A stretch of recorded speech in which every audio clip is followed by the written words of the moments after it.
se bang hui kena bang hiwa menkan jahat me apuran saw kati ko goj chalawen jahat me minche bharos le jotre ghor banchao de ko jor chalawen en reha ko horti mura abusar timu kate ine ko me kabon na jumum pherao jumum bodolo ar somoy ar okte le ka abwa udi satan ko jahon lek man hui ko bangkan tayom dalam pinturen murtaina ine bin horan duram le kabon tahana hor ko singal mura ko sanpha huna ona kata tinya din ko le bu ba huna men kala abo tine kal ngara gonto mo nem kauda tine kal ngara important mo nem kauda atine kal ngara monojog mo nem kauda tin diceria hudis ria bishoy ko na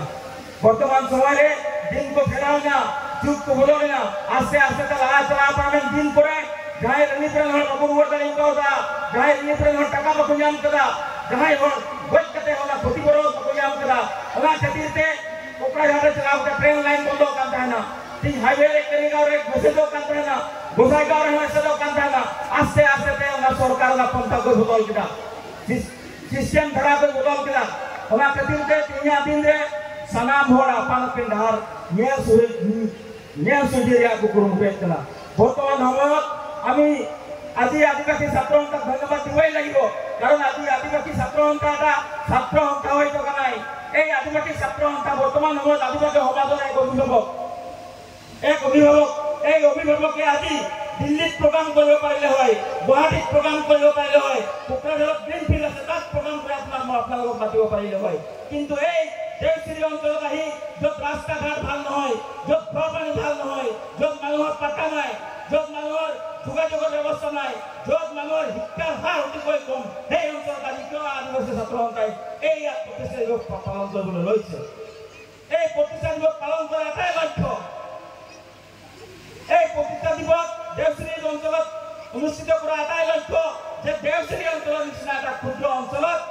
য'ত মানুহে নিজৰ অধিকাৰৰ কথা নাজানে য'ত জনগোষ্ঠীটোৱে ৰাস্তা ঘাটৰ উন্নয়নৰ কথা ক'ত কাম কৰিব লাগে তাৰ বিষয়ে নাজানে খোৱা পানীৰ ব্যৱস্থা নাই শিক্ষাৰ হাৰ অতিকৈ নিম্নতৰ সেই অঞ্চলত যাতে শিক্ষাৰ পোহৰ পায় আৰু সেই অঞ্চলৰ মানুহে যাতে সাহস পায় নিজৰ অধিকাৰৰ কথাখিনি নিজৰ প্ৰাপ্যৰ কথাখিনি এই নিজৰ ৰাস্তা ঘাটৰ কথাখিনি নিজৰ সাংবিধানিক অধিকাৰৰ কথাখিনি তথা এই বনাঞ্চলক যিসকলে বসবাস কৰে ৭৫ বছৰ উকলি যোৱাৰ পিছত এই বনাঞ্চলত ভূমিৰ পট্টা যে আমাক প্ৰদান কৰা নাই সেই কথাখিনি আপোনালোকৰ বেটা বেটিয়ে আপোনালোকৰ ল'ৰা ছোৱালীয়ে নিজৰ মুখেৰে যাতে ক'ব পৰা সাহস দিব পৰা এটা ক্ষমতা আমাক দিবলৈ আহিছে আদিবাসী ছাত্ৰ সংঘ তাৰ কাৰণে এবাৰ জোৰদাৰ তালি দিব লাগে সিহঁতক এই আদিবাসী ছাত্ৰ সংঘ অকল ছাত্ৰ ছাত্ৰীসকলৰ কাৰণে যুৱ প্ৰজন্মৰ কাৰণে কাম কৰি থকা নাই বৰ্তমানে আদিবাসী ছাত্ৰ সংঘই অভিভাৱক স্বৰূপ হিচাপে এই জনগোষ্ঠীটোৰ জনজাতিকৰণৰ বিষয় লৈ এই জনগোষ্ঠীটোৰ শৈক্ষিক সামাজিকৰ বিষয় লৈ এই জনগোষ্ঠীটোক ৰাজনৈতিকভাৱে আদিবাসী সমাজক কেনেকৈ অতপ্ৰোতভাৱে সংলগ্ন কৰিব পাৰিব সংযুক্ত কৰিব পাৰিব এই পৰিকল্পনালৈ আপোনালোকৰ মাজত আহিছে আমি আজিৰ দিনত অনুভৱ কৰা উচিত যে অসমৰ আদিবাসী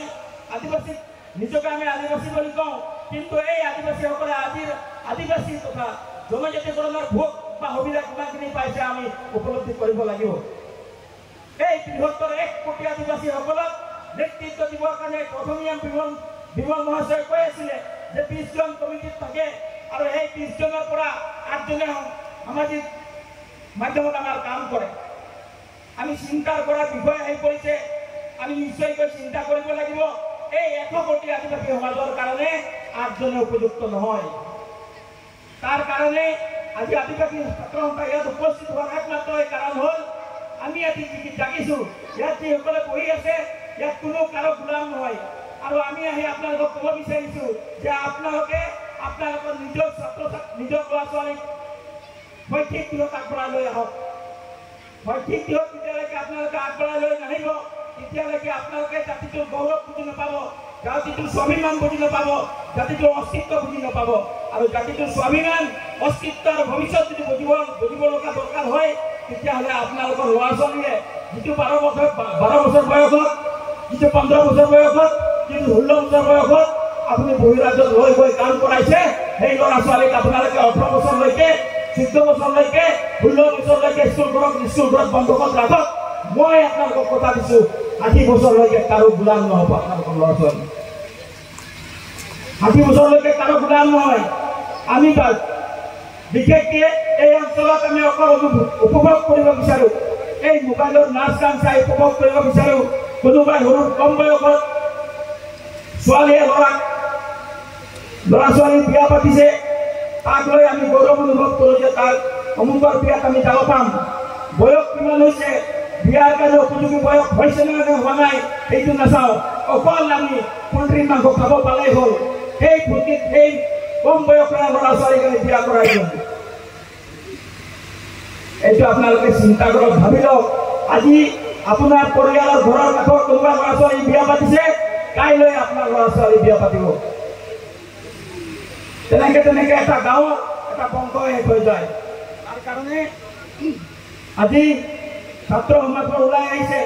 ছাত্ৰ সমাজবোৰ ওলাই হোৱাৰ কাৰণে আজি ডাইনী হত্যা কমি গৈছে, আজি অন্ধবিশ্বাস কমি গৈছে। আজি গাঁও অঞ্চলত মাষ্টৰবিলাক স্কুললৈ যাবলৈ বাধ্য হৈছে। কিয়? এই ছাত্ৰ সমাজে কাম কৰাৰ কাৰণে, সামাজিক সংগঠনে কাম কৰাৰ কাৰণে। এই ছাত্ৰ সমাজ আৰু সামাজিক সংগঠনক আপোনালোকে যদি সহায় সহযোগ নকৰে, আপোনালোকে যদি অৰিহণা নজগায়, তেতিয়াহ'লে আৰু কিমান দিন কাম কৰিব? কিমান দিন কাম কৰিব?